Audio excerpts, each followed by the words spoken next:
Sudden గా గొంతుకేదో అడ్డం పడింది, ఒకటే దగ్గుతున్నాడు. మన వాళ్ళు ఏం చేస్తారు, గబగబెళ్ళి తల కొట్టటము, వాడిని ఎత్తుకోవటము చేస్తారు. చేయకూడదు. దగ్గుతున్నప్పుడు అస్సలు డిస్టర్బ్ చేయకూడదు. మనం డిస్టర్బ్ చేసామంటే ఏమవుతుంది, అది ఇంకా అడ్డం పడుతుంది. కొంతమంది ఏం చేస్తారు, కంగారు పడిపోయి నోట్లో ఏలు పెట్టేసి ఏముందని తీస్తారు. అలా చేసిన ఏమవుతుంది, గుడ్డిగా అందులో ఇంకా తోసేస్తారనమాట. ఎప్పుడు అలా చేయకూడదు. దగ్గ లేకుండా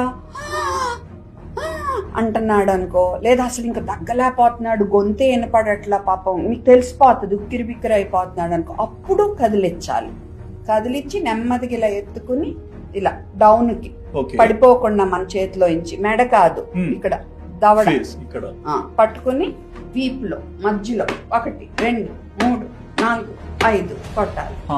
అప్పుడు ఇలా తిప్పుకుని చూసుకోవాలి. అది బయటకు వచ్చింది అనుకో మనకి, సరే.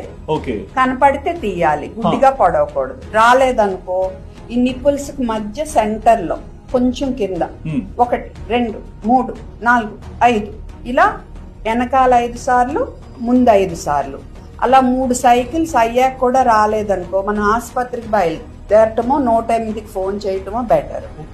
ఈలో బిడ్డ సృహ కోల్పోయాడు అనుకో, అప్పుడేం చేయాలి, మనం గాలి పీల్చుకుంటున్నాడో లేదో చెక్ చేయాలి. మంచిగానే గాలి పీల్చుకుంటున్నాడు